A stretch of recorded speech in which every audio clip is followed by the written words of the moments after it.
جماعة داعش وغيرهم، كل من ضل عن الصراط المستقيم فإنهم من حزب الشيطان، إما من الخوارج وإما من غيرهم من دعاة الضلال، ولا يقاومون إلا بالعلم النافع.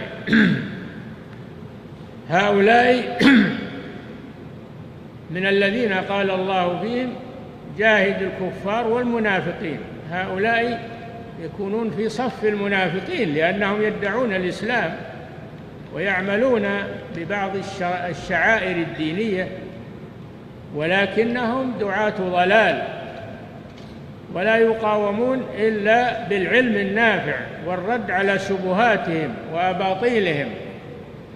ولا تكونون جميعا إلا تحت راية ولي أمر المسلمين، اعتصموا بحبل الله جميعا ولا تفرقوا إلى جماعات، كل جماعة تدعي أنها هي أهل الإسلام وأن أميرها هو أمير الذي تجب طاعته. هذه والعياذ بالله مخازي